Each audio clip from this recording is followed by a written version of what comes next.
Hebron, New York, February 22, 2019. Russian Federation President Vladimir Putin's speech delivered on the 20th of February, 2019 in Moscow should be must-reading for every American.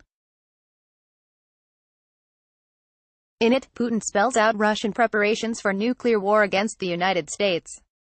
Not only does the Russian president emphasize newly unveiled weapon systems that will, according to Putin, put America at a supreme disadvantage in the event of a nuclear exchange, but also announces that the targets of Russian weapons have been revised to include not only military installations and infrastructure, but also locations where military planning takes place. One could easily conclude from Putin's careful wording that the list of targets has been broadened to include the White House, home of the U.S. president. It likely also includes the Capitol building, where the U.S. Congress convenes, since Congress is certainly part of the planning for any war. And it must also include many of the buildings connected with the myriad of administrative departments of the U.S.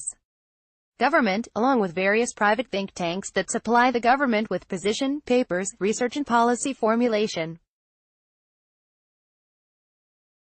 It might even include the numerous media outlets such as National Public Radio and its affiliates that serve as surrogate mouthpieces for the U.S. State Department, the CIA and the Pentagon war machine. Certainly, after Putin's very direct warning to Americans, I personally would not choose Washington, D.C. as a place where I would want to spend any length of time. I would veer away from any area where there were military installations, but also offices of Homeland Security, the CIA, the FBI and branches of any number of federal agencies. Rural is the way to go, for no city connected with the federal government through its franchises is really safe. And Putin said, no bones about it, in a nuclear exchange, Russia would have the advantage. Just do the math, Putin urged the American leadership. Let's listen to Russian President Putin in his own words. I am saying this directly and openly now, so that no one can blame us later, so that it will be clear to everyone in advance what is being said here. Russia will be forced to create and deploy weapons that can be used not only in the areas we are directly threatened from, but also in areas that contain decision-making centers for the missile systems threatening us. I would read this to mean that installations such as the Pentagon in Northern Virginia and the U.S. President's domicile in Washington, D.C. could be targets for nuclear-armed missiles. They are all planning centers, just as Libyan President Muammar Gaddafi's home was made a target by NATO as a planning center, and was, in fact, successfully destroyed. In the event a reader or listener may have thought that Putin's reference to decision-making centers was an offhanded one-of-a-kind comment, the Russian president, in the next few sentences, drives his point home. These weapons will fully correspond to the threats directed against Russia in their technical specifications, including flight times to these decision-making centers.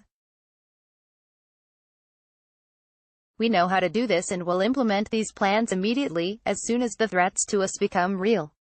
The readiness posture is a reaction to the possibility that the United States, after having removed itself from the 1987 Intermediate-Range Nuclear Forces (INF) treaty that banned intermediate-range missiles, will outfit Russia's immediate neighbors with missiles capable of striking Moscow, according to Putin, within 12 minutes after launch. Advertisement. Why did the United States want to withdraw from a treaty which seemed to secure the peace between the two most lethally armed nations on Earth? U.S.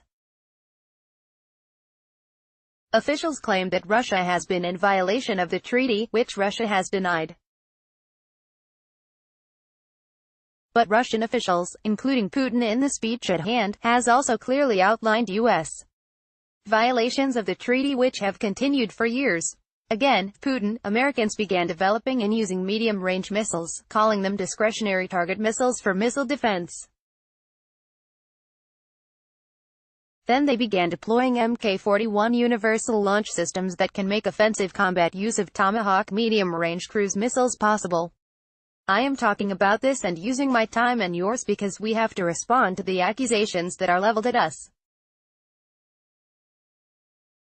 But having done everything I have just described, the Americans openly and blatantly ignored the provisions envisaged by Articles 4 and 6 of the INF Treaty. According to Item 1, Article 6, I am quoting, each party shall eliminate all intermediate-range missiles and the launchers of such missiles, so that no such missiles, launchers, shall be possessed by either party. Paragraph 1 of Article 6 provides that, and I quote, upon entry into force of the treaty and thereafter, neither party may produce or flight test any intermediate-range missile, or produce any stages or launchers of such missiles. End of quote. Using medium-range target missiles and deploying launchers in Romania and Poland that are fit for launching Tomahawk cruise missiles, the U.S. has openly violated these clauses of the treaty. They did this some time ago. These launchers are already stationed in Romania and nothing happens. Russia, Putin noted, has responded to such a possible confrontation by developing a host of weapon systems that will successfully meet the threat posed by American plans to deploy the above-mentioned missiles. These weapon systems include hypersonic missiles that sail calmly through the air, rarefied or at Mach 9, he claimed. Also ready for deployment or in the works are two novel creations. The Burevestnik nuclear-powered cruise missile of unlimited range, said Putin, and the Poseidon nuclear-powered unmanned underwater vehicle of unlimited range are successfully undergoing tests. When these weapons are perfected, one imagines that they can wander through the air or sea for long periods until it is deemed amenable to Russia's purpose to have them strike a particular target in the United States. Putin said the first submarine capable of launching such an unmanned vehicle would be ready in the spring. While peace was the preferred mode for his country's development, Putin said Russia was prepared to defend itself. Our efforts to enhance our defense capability are for only one purpose, Putin asserted, to ensure the security of this country and our citizens so that nobody would even consider pressuring us or launching an aggression against us. The reader is referred to Putin's complete speech, translated into English and posted on the website of the Russian Embassy in Washington, D.C. It is highly recommended reading for all Americans. Now, what preparations are American officials undertaking in order to protect the American public from such a robust reaction by the defensive forces of the Russian Federation? It is safe to say that virtually no preparations are being made to protect the American public. My guess, uneducated as it may be, is that the American government, judging from its inaction or lack of interest in the matter, is ready to sustain casualties on the order of 100 million people. Perhaps I have heard or read that number bandied about in broadcasts or writings on the subject. Does Russia have an interest in perpetrating such a calamity upon the United States? No, Putin says. The military preparations, he insists, are defensive measures. Russia is not threatening anyone, claims Putin, and all we do in terms of security is simply a response, which means that our actions are defensive. We are not interested in confrontation and we do not want it, especially with a global power like the United States of America. Can we say the same about the U.S. government? My own assessment of U.S. actions and policies is that America is egging for a war, a military confrontation that can be won in spite of the millions of deaths on the North American continent that it would entail. So, my dear friends, what is to be done? It is unlikely that the average citizen, who bears the most risk, will be able to influence the course of events regarding conflict with Russia. What Americans can do is move to rural areas distant from the installations Putin would of necessity target. The construction of bomb shelters would not be an untoward reaction to the threat of a nuclear attack. And, of course, a stock of edibles that could sustain human life for as long as a month or two could certainly come in handy if American provocations exceeded any red line that Russia has set in its own defense. These are preparations the average citizen may take without eliciting undue government interference. If citizens have any influence over the policies of the state in which they reside, they might implore the state government to rid itself of any entity that might be a target of a Russian strike.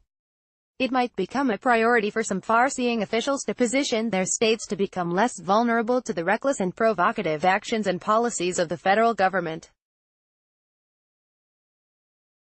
Ultimately, if America receives a retaliatory bushwhacking from Russia, there are perhaps positive developments that may emerge.